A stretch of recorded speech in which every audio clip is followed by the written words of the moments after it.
আজকের নাস্তা খাবো সবাই পাস্তা।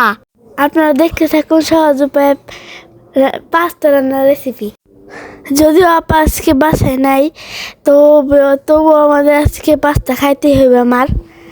আর আপার জন্য অনেক মায়া রাখতেছি, আপাকে ছাড়া খাইতে দিচ্ছে পাস্তা। আর আপা কিন্তু আমার ফুপুর বাসায় গেছে, তো সমস্যা নাই, আমার আব্বু আবার পাস্তা আনবো, তারপরেই কিন্তু আমরা আপুর সাথে খাইতে পারবো। কিন্তু আমাদের পুরো ভিডিওটা না দেখলে কিন্তু পাস্তা রেসিপি পাবেন না, পাস্তা বানাইতেও পারবেন না, খাইতেও পারবেন না, পারবেন। আসসালামু আলাইকুম। আশা করি সবাই ভালো আছেন। আলহামদুলিল্লাহ, আমি আল্লাহর রহমতে ভালো আছি। আজকে অনেক দিন পর বন্ধুরা আপনাদের সামনে আবার একটা ভিডিও নিয়ে আসলাম। কেমন আছেন সবাই? তো আমি সবসময় দোয়া করি আপনারা ভালো থাকেন। তো আজকে একটু ব্যতিক্রম একটা ভিডিও নিয়ে আসলাম অনেক দিন পর। সেটা হলো পাস্তা রান্না করছে বাড়িতে। তো ভাবলাম যে আমি আমার ভিউয়ার্সদের সাথে শেয়ার করি পাস্তা রান্নার ভিডিওটা। তো সেই চিন্তা ভাবনা থেকে আসলে শেয়ার করা। তো আশা করি আপনারা ভিডিওটি অবশ্যই না টেনে ধৈর্য সহকারে দেখবেন। পাস্তা আসলে যদিও নাম পাস্তা, আসলে এটা অ্যাকচুয়ালি আপনাদের এই নুডলসের মতো জাতীয় খাবার। তো রান্নার প্রণালীটা একবার খুব সাধারণ ঘরে যাচ্ছিলো, তাই দিয়ে আজকে আমরা রান্না করছি। যদিও আরও অনেক কিছু অ্যাড করা যায়, করি নেই। আর এখন দেখতে দেখতে শীত একবার আমাদের গ্রাম অঞ্চলে পড়েই গেছে, ভালো মতো শীত পড়ছে। তো আজকে 2-3 দিন যাবত একটু ব্যতিক্রম লাগতেছে, শীত তেমন একটা লাগে না। এই তো আমাদের পাস্তা সিদ্ধ করা হচ্ছে।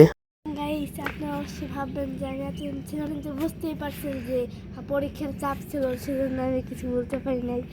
আর আজকে কিন্তু আমার পরীক্ষা কিন্তু অনেকদিন আগেই শেষ হয়েছে, তাও আমি এতদিন ভিডিওতে আসি নাই। আর আজকে আসছি কারণ আজকে আমার অনেক খুশির দিন, কারণ আমার মা আজকে পাস্তা রাঁধতেছে, আর আমার পাস্তা খুবই ভালো লাগে।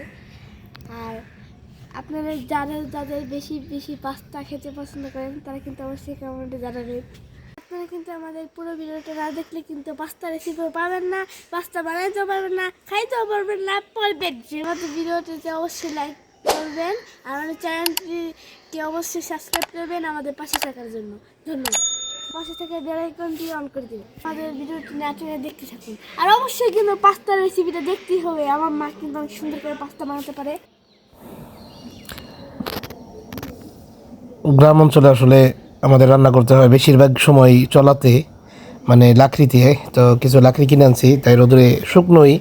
তো রোদে শুকায় আমি বললাম যে রোদে দিয়ে দাও, কয়েকদিন 2-1 দিন শুকাত। তো লাকড়িগুলো আনছি। আমাদের এখানে লাকড়ি 300 টাকা মন। আপনাদের এলাকায় কত করে মন কমেন্টসে জানাবেন। আর ভিজাটা আর কি পাওয়া যায় একটু 10-20 টাকা কম নেয় 300 টাকা থেকে। তো লাকড়ি শুকানোর জন্য দিয়ে রাখছে ইয়াতে। তো ওদিকে আমাদের পাস্তা রান্নার কাজ চলতেছে।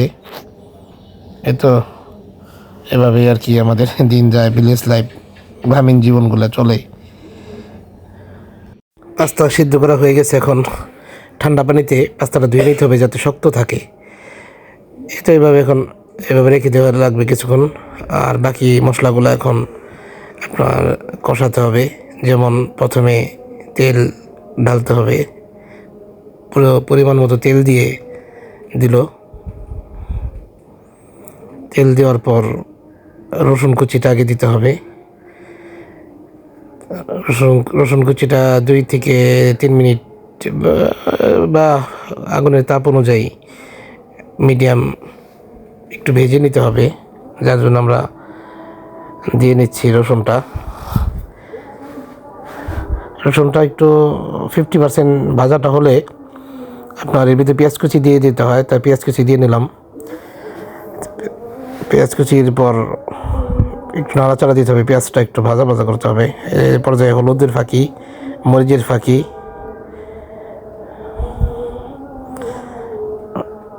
দিয়ে আবার একটু নাড়াচাড়া করে পানি দিয়ে দিতে হবে। লবণ, স্বাদ মতো লবণ। পানি দিয়ে টমেটোর কুচিটা দিয়ে দিচ্ছি এবং সাথে কাঁচামরিচ কুচি দিয়ে দেবো একটু এখনই। সব কিছু দিয়ে তারপর আপনার কষাতে হবে। তরকারি রান্নার সিস্টেমে আসলে একজন একভাবে রান্না করে। তো আমাদের পাস্তার মশলাটা হয়ে গেছে। আর এই যে আমাদের রান্নাঘরের ভিডিওটা, আবার একটু রান্নাঘরের ভিউটা নিলাম। তোমার রান্না করে একটা ডিম নিছি। ডিম আসলে যার যার ইচ্ছা মতো বেশি কম বেশি হতো করা যায়, কিন্তু আমরা একটা ডিম দিয়েই করতেছি।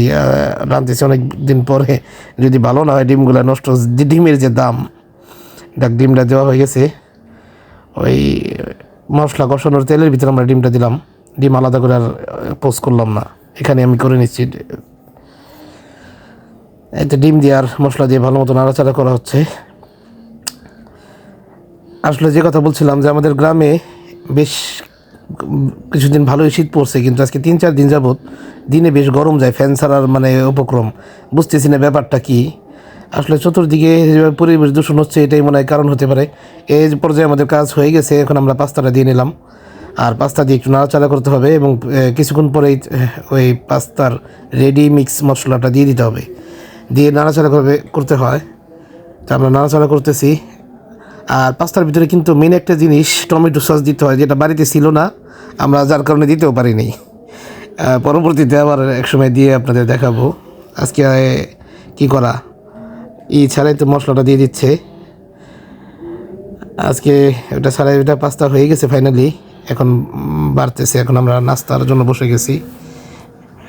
গরম গরম ধোয়াটা পাস্তা বন্ধুরা, খুব খেতে মজা নিশ্চয়ই। আমি কখনোই আসলে এগুলা পাস্তা নুডলস এগুলোর জন্য হোটেলে যাই না। তো এটা পাস্তা এখন খাওয়ার জন্য আমরা সবাই বসে পড়ছি। আজকে বড় মেয়ে বাড়িতে নাই, ওর ফুপুদের বাসায় বেড়াতে গেছে। আমরা 4 জন, আমার ছোটো মেয়ে লামিয়া, ফাহিম, ওর মা, আমি বিসমিল্লাহ। বন্ধুরা বেশ টেস্ট হয়েছে পাস্তাটা, খুবই মজা। আসলে টমেটো সস আসলে এগুলা যে দিতেই হবে ওরকম ব্যাপারটা না, ব্যাপারটা আসলে নির্ভর করে স্বাদের উপরে। খুব ভালো হয়েছে আলহামদুলিল্লাহ। তো এই তো খাওয়া দাওয়া করে একটু বের হয়েছি আজকে বাহিরের কী অবস্থা দেখার জন্য। তো সরিষা ক্ষেত মোটামুটি সরিষা ফুল অলরেডি ফুটে গেছে। আমি এক জায়গায় যাচ্ছি, তো আপনাদের সাথে একটু শেয়ার করার জন্য সরিষা ক্ষেতে একটু ভিডিওটা নিলাম।